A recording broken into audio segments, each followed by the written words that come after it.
Barça contratou o ex-corintiano Malcom, atravessou uma negociação que vinha sendo feita pela Roma. E a gente reflete, será que nós aqui do futebol brasileiro não estamos vendendo a preço de banana os nossos talentos? Vai ter 1-1 hoje ao vivo com o Osmar Loss, técnico do Corinthians, e o Kleber Machado por volta de 1h30 da tarde. E a gente continua analisando e noticiando a procura do Santos por um novo técnico depois da demissão do Jair Ventura. Que honra, hein? Prazer. É um prazer estar aqui no... Já estivemos muito juntos lá na redação, agora no Seleção, com prorrogação e pênalti, né? Porque aqui a coisa demora um pouquinho mais.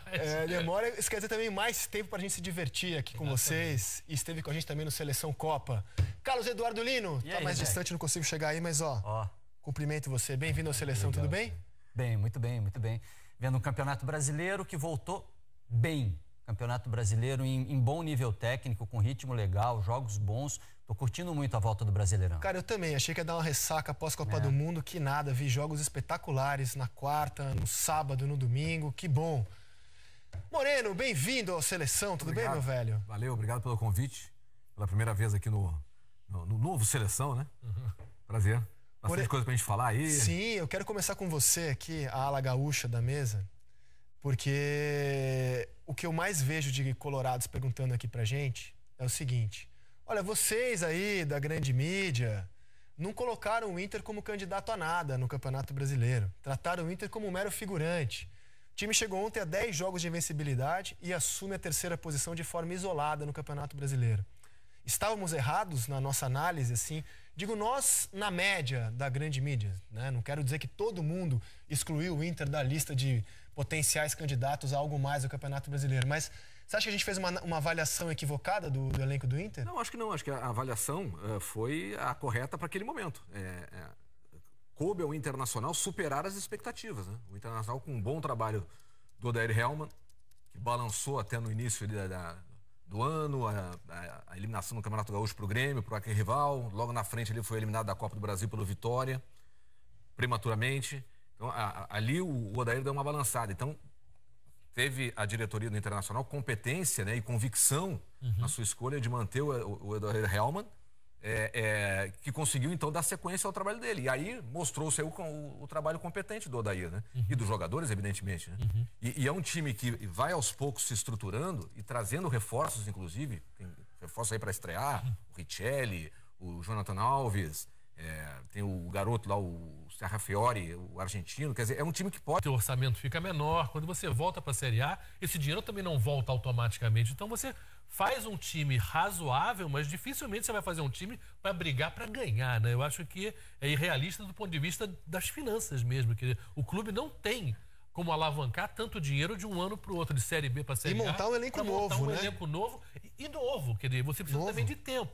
Eu acharia curioso até imaginar essa parada de Copa do Mundo, a gente conversar depois de um certo tempo e avaliar qual foi o clube que trabalhou bem essa parada, né? Porque é como se você tivesse um tempo para uma certa pré-temporada, de certa maneira você poderia, com o tempo... Já sei quem trabalhou mal, é mais fácil, né? Mal é mais fácil, mas será que também o Internacional não tenha aproveitado melhor esse tempo, talvez para garantir, para ficar mais sólido do que já estava, embora você falou, são 10 jogos, que não são 2. Essa pergunta é boa. A gente tem um universo de 2 jogos depois da Copa. Acho cedo para avaliar os times, mas o São Paulo eu já consigo ver um São Paulo consistente. E mal é o Santos, porque ele perdeu a chance, se ele queria trocar de técnico, de lá atrás fazer a troca. Um mês para o cara trabalhar. Né? Mas talvez a ideia do Santos era essa, deixar o Jair trabalhar e... Mas avaliou em 2 jogos? Mas e nem são resultados ruins, né? Exato. Você empatar com o Palmeiras, você empatar fora com a Chapecoense, o mundo dos resultados não condena. Exatamente. Acho que tem a ver mais com desempenho, né? De repente a avaliação foi em cima assim, do que teve esse tempo para trabalhar e o que ele entregou nesses 2 jogos. Quase nada, né? Então, talvez aí ficou teve a perda de confiança no trabalho do Jair. Eu acompanhei a entrevista do presidente do Santos ontem, eu achei o presidente perdidaço. É aquela coisa assim, a gente esperava ver o time jogando bem, o time não jogou bem, troca de técnico. Eu acho que demitir treinador assim é muito raso, né? Ainda mais se você pensar que o Santos apresentou hoje um reforço. Foi o Carlos Sanches. Tá esperando o Brian Ruiz. Reforços que passaram pelo aval do Jair. Foi consultado, certamente. Pro setor débil do time hoje, que é o meio-campo. Aí poderia dar-se um tempo maior para que ele trabalhasse com esses reforços agora. Às vezes normalmente o treinador não indica o jogador especificamente, ele indica a carência. E a carência do Santos era visível. Você não conseguiria cobrar algo mais do Jair sem que se suprisse essas carências, né? Agora, eles estão em busca disso e é preciso que se veja também que perfil de treinador o Santos vai ter, porque o Jair realmente parecia que não combinava com o time do Santos. Se a gente olhar o Botafogo, o que era, o Jair o que fez e o Santos o que se projeta, você não vê coerência nenhuma na contratação do Jair. Talvez tenha sido um erro de avaliação quando contrataram o Jair. E aí ele veio caindo escadaria abaixo, apesar de ter sido primeiro no grupo dele da Libertadores, de estar nas quartas de final de Copa do Brasil, de ter uma estrutura de time que atende à necessidade de resultado. Mas não é a cara do Santos. Por quê? Porque o perfil dele não é o do Santos. Você acha que o perfil dele não é o do Santos? Absolutamente. É só você olhar o perfil histórico do Santos e o que ele fez até agora na carreira. É que a história dele é muito curta ainda, né? Mas o Botafogo dele era um Botafogo de marcação muito baixa, muito próxima, de jogadores que saíam em velocidade, eventualmente, muito prudente. E isso não combina com o Santos. Você não imagina que o Jair possa ter mais repertório se ele tiver mais tempo para exibir esse... Eu imagino que sim, mas acho que o erro foi a contratação do Jair. E aí, internamente, o Santos começou a lutar. Chegou uma hora que o presidente não aguentou mais. E o que me chama a atenção também é a inconveniência da troca. O momento da troca não me parece adequado. Depois de você deixar o cara trabalhar nessa pré-temporada agora, de passar por isso tudo, você trocar agora, justamente agora. Sem ter alguém engatilhado. O Santos está indo ao mercado procurar. Não é que ele demitiu o Jair porque tinha acertado com o Pepe Guardiola. Né? A pergunta do show é boa, cara. Vocês querem se arriscar a responder usando a hashtag Seleção Sport TV no Twitter? Eu vou acrescentar o Flamengo, porque dos 2 jogos que eu vi do Flamengo, a derrota para o São Paulo e a vitória contra o Botafogo, acho que o Flamengo seguiu jogando bem. Seguiu jogando bem como já estava jogando bem na parada da Copa. Então eu vou arriscar aqui. Flamengo e São Paulo trabalharam bem, porque fizeram 2 grandes jogos nesse retorno. E mal o Santos. É o meu palpite. Vocês têm palpites? Mas mesmo assim eu acho que o Santos, 2 empates... Sei lá, eu acho que a Copa do Mundo mostrou pra gente como o futebol... Não, mal o Santos por ter demitido o Jair. Né? Eu não vi nenhum dos 2 jogos do Santos. Agora, um empate contra o Palmeiras, eu não diria que para nenhum clube é um mau resultado, um empate contra o Palmeiras. Que é um resultado completamente normal. É um time muito bom, o Palmeiras tem um elenco muito bom. Empatar, ninguém tem vergonha de empatar com o Palmeiras. E o Chapecoense lá, né? Porque foi fora, né? Foi. Não sei. Às vezes você pode avaliar um jogo, uma bola que bate na trave que não entra, uma bola que não sei o quê.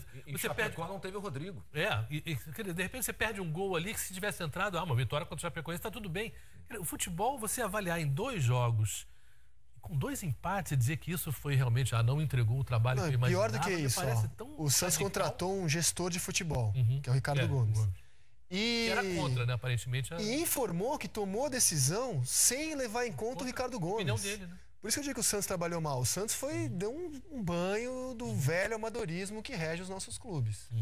Para te dar, você adora a lista, né? Eu gosto. Eu acho que o Inter voltou bem, São Paulo, Flamengo, o Cruzeiro voltou bem também, o Atlético estagnado, o Palmeiras estagnado, o Corinthians abaixo, o Grêmio abaixo.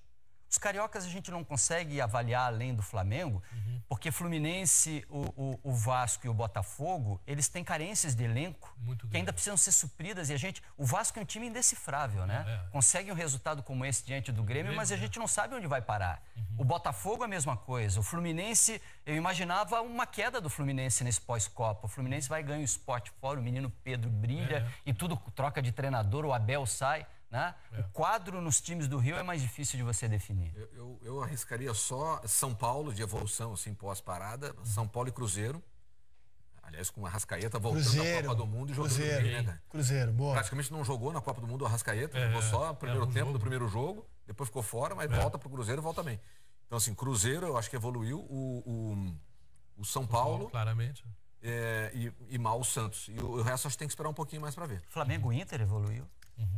O Flamengo perdeu pro São Paulo. digamos assim, Depois ganhar do do Ceará, Botafogo. gente, Mas vamos falar perdeu do sério. São Paulo Jogar jogando em bem, casa né? e ganhar do Ceará também não me aparece também o resultado que você pode falar, poxa... Então, eu queria falar isso. Eu Os queria melhores até... momentos do jogo, eu não achei que eles criaram tanto assim. Eu queria O Flamengo já vinha bem. Pra Eu falar achei em sofrível a evolução atuação em do cima. Inter ontem, Também cara. achei, pelos melhores momentos. achei sofrível. Como o Ceará, sofreu. Porque você está propondo o quê? Não, mas é que essa ideia de jogo você vê em todas as partidas do Internacional. O ponto de virada do Hellmann foi justamente esse. Sim. O fato de ele conseguir transformar o Inter da Série B, o time de contra-ataque, o time brigador, num time que joga mais tocador na de frente. bola, com conceito, com uma ideia de jogo que você finalmente vê em campo. De jogo apoiado, William? De jogo apoiado, eu gosto dessa expressão. O que é jogo apoiado? Alguém pode me explicar o que é jogo apoiado? É uma discussão que se tem desde que o futebol foi inventado pelos ingleses, quando os ingleses e os escoceses discutiam o estilo de jogo. Os ingleses achavam que o jogo de futebol era para ser igual ao rugby, um jogo direto. E até hoje o Real Madrid é um exemplo fantástico do que é jogo direto. Ou seja, você usar o espaço e você sair com bola. O jogo apoiado é o jogo do Barcelona, que era o jogo dos escoceses em 1800 e lá vai pedrinha. O Vanderlei Luxemburgo tem alguma razão quando ele fala que as discussões no futebol não mudam. Não podemos arrumar um outro termo mais... O jogo apoiado, com apoiadores. Você nunca ouviu falar em apoiador no futebol? É, jogo apoiado. O jogo de toque de bola, de toque curto, um time tocador de bola. É.